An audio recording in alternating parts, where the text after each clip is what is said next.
सभी विद्यार्थियों का एसवी चिल्ड्रन अकेडमी रावला मंडी के ऑनलाइन प्लेटफॉर्म पे स्वागत है। कक्षा 12 विषय भूगोल और अध्याय चल रहा है हमारा 13 नंबर जनसंख्या वितरण, हमारे देश की वितरण। तो उसमें हमने पढ़ लिया जनसंख्या वितरण, पढ़ लिया जनसंख्या घनत्व, पढ़ लिया और टॉपिक चल रहा है जनसंख्या वृद्धि। जनसंख्या वृद्धि के बारे में कुछ हमने पढ़ लिया। हमने क्या पढ़ा था कि जनसंख्या वृद्धि है वो 1921 में सबसे ज़्यादा घटी थी। 1921 में घटी थी यानी कमी आ गई थी ऋणात्मक में।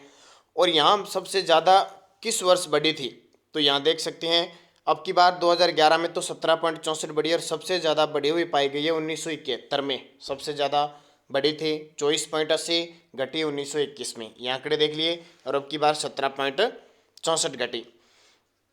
फिर हमने जन्म दर मृत्यु दर ये देखी थी। 2011 में जन्म दर है 1000 के प्रति 23 और मृत्यु दर है 1000 के पीछे 7, यानी प्राकृतिक वृद्धि दर कितनी होगी 16। अब हम पढ़ते हैं इनके काल, ठीक है, कब मंद रही थी, कब स्थिर रही थी, कब ज़्यादा बढ़ी थी, वो सारे पढ़ते हैं। जनसंख्या वृद्धि के काल देखो, सबसे पहले मंद वृद्धि का काल 1921 से 1901 से 1921। इस अवधि में जनसंख्या है वो अति धीमी यानी 0.27 प्रति वर्ष से बढ़ते हुए 23.84 करोड़ से बढ़कर 25.13 करोड़ हो गई थी, यानी 10 सालों में सिर्फ इतनी बढ़ी थी। 1911 से 21 दशक के दौरान देश में पड़ने वाले भीषण अकाल, महामारी, अन्न का अभाव के कारण जनसंख्या में जन्म दर के साथ मृत्यु दर से जनसंख्या में नकारात्मक वृद्धि हुई। अभी पढ़े ना, 1921 में माइनस में चली गई थी, जनसंख्या घटी थी। फिर स्थिर वृद्धि काल, स्थिर वृद्धि का मतलब जहाँ स्थिर रही, न तो बढ़ी और न घटी लगभग में। तो कितनी, 1921 से 1951 का काल देखेंगे। वर्ष 1951 को भारतीय जनसंख्या में के विकास में एक महान जननांकीय विभाजन कहा जाता है। इसके बाद में जनसंख्या में निरंतर वृद्धि देखी गई। जननांकीय विभाजन का मतलब घटी थी, पहली बार ऐसा हुआ, घट गई। 1921 से 51 के दौरान देश की जनसंख्या औसतन 1.45% की दर से बढ़कर 25.13 करोड़ से 36.11 करोड़ हो गई। 3 दशकों में केवल 11 करोड़ की वृद्धि हुई। इसका प्रमुख कारण अकाल व महामारी पर नियंत्रण होने से मृत्यु दर में कमी हुई, जन्म दर पूर्ववर्ती रही, जिसके कारण जनसंख्या में वृद्धि होती रही। तीसरा काल आता है तीव्र वृद्धि का काल, 1951 से 1981 में सबसे ज़्यादा बढ़ी। तो वर्ष 1951 को द्वितीय जननांकीय विभाजन कहा जाता है। इसके बाद देश की जनसंख्या में तीव्र वृद्धि प्रारंभ हुई। 1951 से 1981 के मध्य जनसंख्या वृद्धि 2.2% की दर से हुई, यानी 51 से 81 यानी 2.2% मतलब वृद्धि हुई, जिससे देश की जनसंख्या 32 करोड़ से अधिक हो गई। 1961-71 के मध्य सर्वाधिक वृद्धि 24.8% प्रति दशक दर्ज हुई, यानी 1971 में सबसे ज़्यादा बढ़ी 24.8, घटी कब, 1921 वाले काल में। जो विकास कार्यों में तेजी और स्वास्थ्य सुधारों में सुधार के कारण हुआ, यानी स्वास्थ्य सुधारों में हमने पढ़े थे ना कारण क्या होते हैं, चिकित्सा, स्वास्थ्य और सुधार अच्छे होंगे तो मृत्यु दर में कमी आएगी और जन्म दर बढ़ेगी तो अपने आप जनसंख्या वृद्धि दर होगी। इस अवधि में मृत्यु दर तो 27 प्रति हजार से घटकर 15 प्रति हजार पहुंच गई। प्रति हजार मतलब 1000 के पीछे 15, जहाँ 27 मरते थे अब कितने 15, जबकि जन्म दर में मात्र 4 प्रति हजार की गिरावट आई, यानी 27 से 15 मान लो 12 की गिरावट आ गई और मृत्यु दर 4 की आई तो अपने आप ही जनसंख्या वृद्धि होनी थी। इसके परिणाम स्वरूप जनसंख्या में उच्च वृद्धि दृष्टिगोचर हुई। अब ये आप यहाँ देख लो चित्र, क्या भारत में दशकीय वृद्धि दर 1991, 2001, 2001 से 2011, आंध्र प्रदेश में, अरुणाचल प्रदेश में, ये आंकड़े हैं। लास्ट हम आंकड़े पढ़ते हैं सीधे सीधे। भारत में 2001 में तो 21.54% की वृद्धि हुई। अब की बार 2011 में 17.64, यानी कहने का मतलब पहले अगर 100 लोग थे ना तो बढ़कर 117.64 हो गए। ऐसी होती है जनसंख्या, 100 पर प्रतिशत निकाला जाता है, ये आपको पता ही है।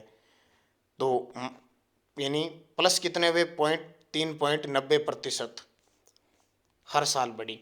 अब देखो यहाँ हम राजस्थान की बात करें, क्योंकि हमारे राजस्थान की बात करें तो देख लो 28.41% 2001 में बढ़ी, अब की बार बढ़ी है 21.44।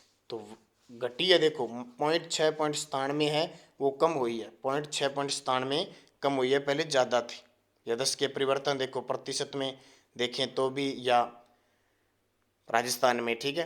तो ये आंकड़ा किसका है, 6.97% घटी है। अब यहाँ देखो आप सबसे ज़्यादा 14 आंध्र प्रदेश, यहाँ देखो 2011 के देखो 11.1 आंध्र प्रदेश में, 25.92 अरुणाचल प्रदेश में। सबसे ज़्यादा देखो जिसकी वृद्धि हुई है, लगभग 32 पॉइंट के आसपास आएगी। एक राज्य आएगा आपका मेघालय, हाँ 27 पॉइंट कुछ होगी। सबसे ज़्यादा बड़ी किसकी है, मेघालय की, 27.82% की वृद्धि हुई है। पहले 30.65 थी, हालांकि घटी है, लेकिन फिर भी सबसे ज़्यादा जो वृद्धि का आंकड़ा रहा है सब में देखो मेघालय का सबसे ज़्यादा रहा है, कितना, 27.82। उसके बाद देखो कोई दूसरा है। और यहाँ देखो केंद्र शासित प्रदेश में दादर नागर हवेली देखो 55.53 पॉइंट, कितनी ज़्यादा वृद्धि हुई है। हालांकि इस 2001 में भी खूब हुई थी, लेकिन अब यहाँ पे देखो दादर और नागर हवेली, दमन व द्वीप 55.50, 53.64। और इसमें सबसे कम देखो किसकी हुई है, सबसे कम तो देखो अंडमान की तो है 6.86, कितनी है अंडमान की 6.86, चंडीगढ़ की 17.10, दादर नागर हवेली की 55.10। पूछा जा सकता है एग्जाम में कि भारत के किस राज्य की सर्वाधिक जनसंख्या वृद्धि दर है, तो आप क्या बताओगे, मेघालय। भारत के किस राज्य की सबसे कम जनसंख्या वृद्धि दर है, ये देखो ये एक नागालैंड राज्य आएगा, नागालैंड, घटी है वहाँ पे -0.47। बहुत बड़ी बात है। देखो पहले कितनी थी, 54.53 थी, यहाँ पे थोड़ा सा इन्होंने गलत किया है, यानी जनसंख्या माइनस में चली गई, इतनी घटी है, 0.47 इसमें घट गया, इतनी वृद्धि हुई थी और फिर घटी है अब की बार, यानी 0.65 के आसपास घटी है, बहुत है। यानी जनसंख्या जहाँ पे बढ़नी थी ना वहाँ घटी है कितनी, 0.47, यानी 100 में से, जैसे हमारे राजस्थान में तो 117 हो गए, यहाँ 100 में से कम है, 99 पॉइंट कुछ हो गए। तो आपसे पूछे किस राज्य के, क्वेश्चन आ सकता है, इसलिए मैं आपको ये सारणी बता रहा हूँ, नहीं तो कोई सारणी बताई नहीं मैंने आपको। आपसे पूछे राजस्थान देश के किस राज्य की जनसंख्या वृद्धि दर कम है, नागालैंड की। और किस राज्य की जनसंख्या वृद्धि दर घटी है, तो नागालैंड की घटी है, 0.47 घट गई। और पहले देखो 64.53 बढ़ी थी पिछली साल, अब की बार माइनस में चलेगी, ठीक है। इसी प्रकार आपको ये केंद्र शासित प्रदेश के याद रखने हैं। सबसे ज़्यादा तो बड़ी किसकी है, दादर नागर हवेली की, और सबसे कम किसकी है, तो लक्षद्वीप की बड़ी है 6.23%। ये दोनों आंकड़े याद रख लेना। चौथा देखो घटती वृद्धि का काल 1981 से 2011। सन 1981 के जनसंख्या में उच्च वृद्धि की प्रवृत्ति जारी रहते हुए वृद्धि दर में क्रमिक ह्रास दृष्टिगोचर होता रहा, यानी बढ़ी थी लेकिन 1-2 सालों से पीछे घटती बढ़ती। 1981-91 के दौरान जन्म दर में कमी आई। इसी दशक में जन्म दर प्रति 1038 शिशु से घटकर 1991 में 30 शिशु प्रति 1000 हो गई, यानी जन्म दर भी कम होने लगी। जहाँ 1000 के पीछे 38 जन्मते थे, 1991 में कितने हो गए, 30। 1981-91 में जनसंख्या की औसत वार्षिक घटिया यानी घातीय वृद्धि 2.14% थी, जो 1991-2001 में घटकर कितनी होगी, 1.95% रही, तथा 2001-2011 में 1.64 की वृद्धि रही, प्रतिवर्ष की बात है। इस दौरान जन्म दर 38 शिशु प्रति 1000 1921 से घटकर 26 प्रति 1000 पर आ गई, यानी 1981 में जहाँ 38 थी ना, अब 2001 में 26 शिशु प्रति 1000 हो गई।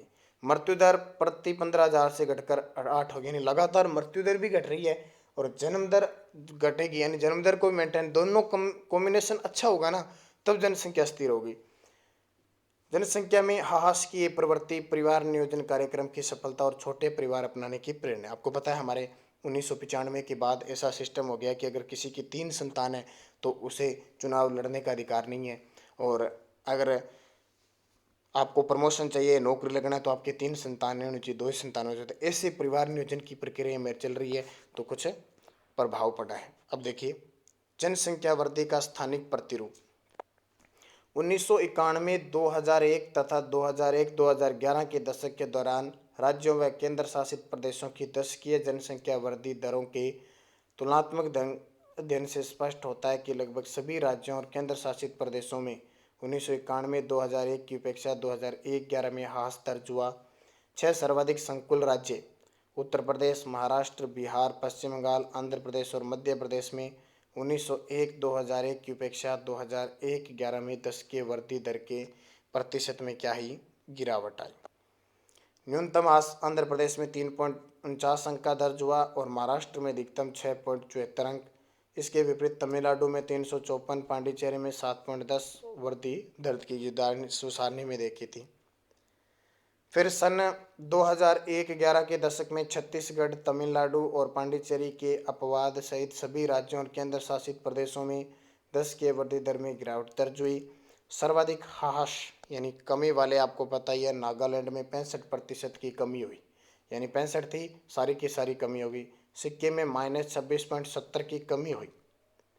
चंडीगढ़ में -13.18 की कमी हुई। अंडमान निकोबार द्वीप समूह में 20.22% है, यानी अवरोही क्रम में सर्वाधिक ह्रास दर्ज की गई। ये पॉइंट याद रखना इंपॉर्टेंट है, पूछा जा सकता है यहाँ से प्रश्न। ठीक है, जनसंख्या वृद्धि के 2001 से 2011 के मध्य के आंकड़ों का विश्लेषण 3 प्रकार के क्षेत्र से स्पष्ट देती हैं।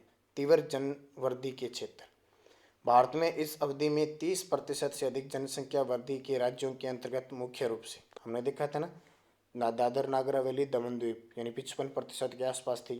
फिर मध्यम जनसंख्या वृद्धि दर, ऐसे राज्य या प्रदेश जिनमें इस काल में 20 से 30% के मध्य जनसंख्या वृद्धि रही, जिनमें बिहार, जम्मू कश्मीर, झारखंड, मध्य प्रदेश, मेघालय, मिजोरम, राजस्थान, उत्तर प्रदेश, दिल्ली, यानी 20 से 30। जैसे राजस्थान की कितनी रही थी, 21 पॉइंट कुछ है ना। वैसे कम जनसंख्या वृद्धि के क्षेत्र, ये वे राज्य और प्रदेश जिनकी दशकीय वृद्धि दर 20% से कम रही थी, जैसे आंध्र प्रदेश, असम, गोवा, गुजरात, हरियाणा, हिमाचल, कर्नाटक, केरल, महाराष्ट्र, मणिपुर, नागालैंड, उड़ीसा, पंजाब, सिक्किम, तमिलनाडु, त्रिपुरा, उत्तराखंड, पश्चिम बंगाल, अंडमान निकोबार, लक्षद्वीप, ये सारे कम जनसंख्या क्षेत्र वाले थे। किससे कम? 20 से भी कम। तो सबसे कम हमने देखा था नागालैंड की, घट गई थी अब की बार, और उधर लक्षद्वीप की कम थी।